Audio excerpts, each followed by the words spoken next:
Bansang Taiwan nagpahayag na papalawigin pa ang free tourist visa para sa mga Pilipino na bibisita sa bansa nila.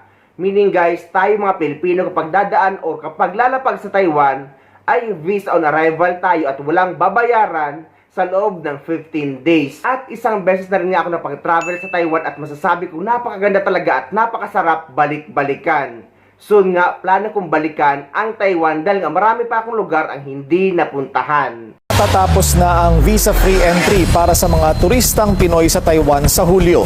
Bukas ang Taipei na i-renew ulit ito o gawing mas permanente. Pero may panawagan ito sa Pilipinas. Ang detalye sa agenda report ni George Cahiles mula sa Taiwan. Main character energy ang ibinibigay ngayon ng Taiwan para sa maraming Pinoy travelers. Mula sa night markets hanggang aesthetic streets at food trips. Parami ng parami ang mga Pilipinong bumibisita dito. Maraming turista ang dumadayo dito sa Jofen. Ito ay isang dating gold mining community na kinonvert nila into a tourist destination. Marami kayong mabibili ditong iba't ibang souvenirs, kagaya ng mga tea, mga kakanin, at kung ano-ano pa ang pwede nyong ipasalubong sa inyong mga mahal sa buhay. Kasama sa mga nag-e-enjoy sa Taiwan ang magbabarkadang ito mula sa Maynila. Friendship goal nga sa kanila ang makabiyahe ng sama-sama, lalo pat malaking bagay ang pagiging visa-free ng Taiwan para sa mga Pinoy. I think very convenient at saka helpful din yung nila, yung high speed na binibigay for the tourists for the 3-day unlimited pass. So kahit maligaw ka, High-speed train. kahit maligaw ka, pwede ka mag-take ng unlimited for 3 days. I think yung shopping, less, talaga siya, a lot cheaper. Yeah.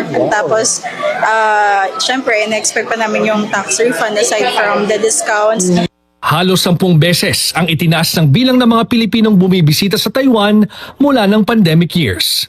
Nasa higit 200,000 Taiwanese tourists naman ang bumisita sa Pilipinas nitong nakaraang taon. Pero ang food trip at travel posts maaaring makat short muna. Patapos na kasi ang reciprocal visa-free entry arrangement sa pagitan ng Taiwan at Pilipinas. Nasa wishlist daw ng Taipei na maging mas permanente ang visa-free arrangement nila sa Pilipinas para hindi taon-taon itong nire-renew. Since 2017 pa nagbibigay ng visa-free entry ang Taiwan sa mga Pilipino. Sa gitna rin ng political tensions dahil sa umano'y agresyon ng China sa mga kapitbahay nito, request ng Taiwan sa Pilipinas na bigyan sila ng mas magandang visa deal kumpara sa Beijing. Enero kasi ngayong taon nang bigyan din ng 14-day visa-free entry ang mga Chinese tourists sa Pilipinas. Ayon sa Taiwan Foreign Minister, kapag Taiwanese tourists ang bumibisita sa bansa, positive engagement daw ang dala ng mga ito, gaya ng investments at turismo. Ayon naman sa Department of Foreign Affairs, kasalukuyan pang nire-review ng mga kaukulang ahensya ng gobyerno ang visa-free entry arrangement para sa mga Taiwanese nationals na nakatakdang mag-expire sa June 30, 2026. Ngunit paalala naman sa lahat ng mga kababayan natin Pilipino na may kasamang bata na huwag niyong hayaang maglakad-lakad o tumakbo-takbo ang kasama niyong bata sa mga crowded na lugar para maiwasang mangyari ang nangyari sa anak ng isang kababayan natin Pilipina na sinaktan ng isang Taiwanese doon. Dahil nga daw nakita niya ito o nakita niya tumatakbo-takbo ang bata at siguro nainis siya. Nawi sa bangungot ang masaya sanang bakasyon sa Taiwan ng isang batang Pilipino kasama ng kanyang pamilya. Pinaghahampas kasi at tinapaktapakan ng isang lalaki ang biktimang 2 taong gulang pa lamang. Nakatutok si JP Soriano. Excited ang pamilya Balagtas nang dumating sila sa Taiwan nitong April 25 para sana mamasyal at mag-enjoy kasama ang 2 taong gulang na anak na babae at iba pang kaanak. Pero ang kanilang bakasyon nauwi sa trauma.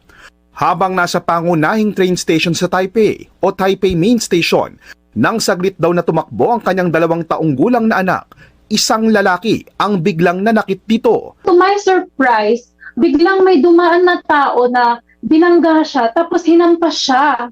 Kahit tumakbo ako agad. Kaya lang, mabilis na mga pangyayari, hinapakapakan siya. So, nung nangyari yun, actually, I was frozen.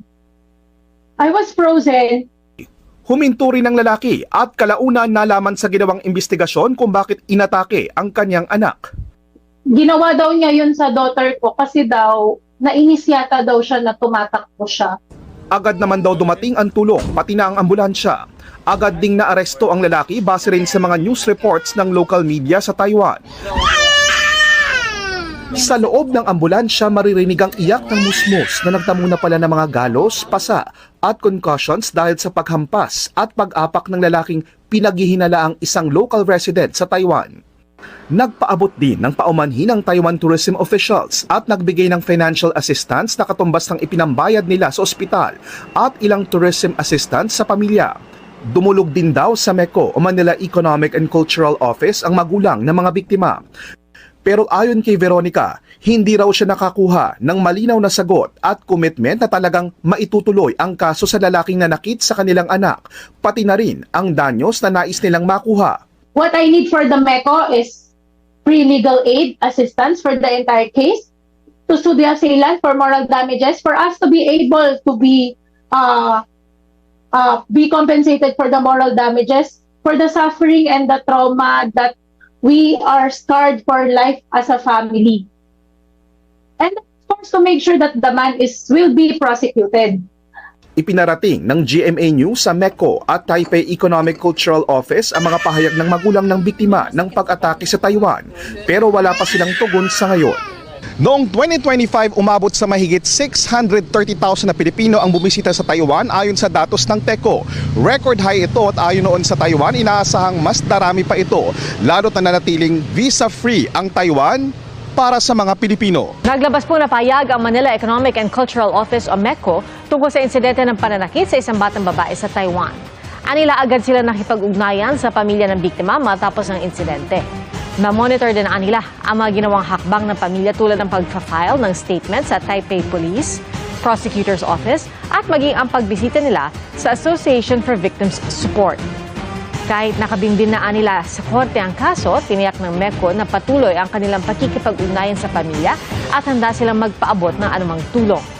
Habang nakabakasyon sa Taiwan ng pamilya, balagtas, noong pong Abril, sinaktan ng isang lalaki ang 2 taong gulang na anak nang saglit itong tumakbo sa Taipei Main Station. Agad ding inaresto ang lalaki base sa report ng local media. Dumulog ang nanay ng bata sa MECO pero wala raw silang malinaw na sagot at commitment mula rito. Sa mga suporta at tulong na hinihiling ni kabayan sa MECO, for sure hindi full force ang ibibigay sa kanyang tulong, lalo na't hindi naman siya isang OFW. Pero sana makamit pa rin niya ang hustisya sa ginawa sa anak niya. At ramdam naman natin ang paghihingi ng pasensya ng Taiwan government dahil binigyan sila ng karampatang tulong at assistance. Dahil kung dito yan sa Pilipinas nangyari kapag mga banyaga, ay hanggang investigasyon lang ang mangyayari.